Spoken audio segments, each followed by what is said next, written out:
Francis അസീസിയിൽ നിന്നും പ്രചോദനം ഉൾക്കൊണ്ടുകൊണ്ട് ഫ്രാൻസിസ് പാപ്പ കാരുണ്യത്തിന്റെ വക്താവായി മാറി.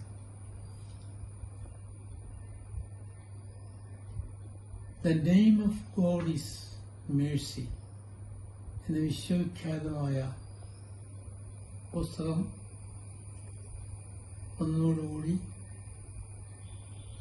അദ്ദേഹത്തിന്റെ കാഴ്ചപ്പാട് വളരെ വ്യക്തമായി. കാലുകളുടെ ശുശ്രൂഷയിൽ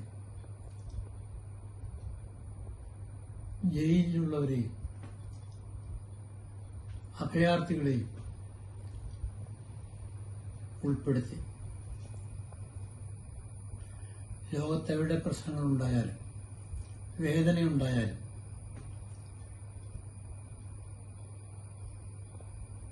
ആശ്വാസവചനവുമായി പാപ്പ എപ്പോഴും എത്തിയിരുന്നു. ഇന്നലെ ഈസ്റ്റർ സന്ദർശനത്തിൽ പോലും ഗാസയിൽ വെടിനിർത്താനും തടവുകാരെ മോചിപ്പിക്കാനും ആഹ്വാനം ചെയ്തു. എപ്പോഴും പാവപ്പെട്ടവരുടെയും ദരിദ്രരുടെയും കൂടെയായി ക്രിസ്തുവിന്റെ സ്നേഹം തന്നിലൂടെ പകർന്നു കൊടുത്തു. എളിമയുടെയും ലാളിത്യത്തിന്റെയും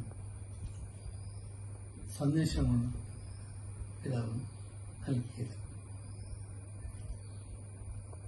മാറ്റങ്ങൾക്ക് വേണ്ടിയും നല്ല മാറ്റങ്ങൾക്ക് വേണ്ടി എല്ലാ വിഭാഗം ആളുകളെയും ഉൾക്കൊണ്ടുകൊണ്ട് സർവമതസ്ഥരെയും ചേർത്ത് നിർത്തിക്കൊണ്ട് മുന്നോട്ട് പോയ ഫ്രാൻസിസ് പാപ്പായുടെ വിയോഗം ലോകത്തിന് തീരാ നഷ്ടമാണ്.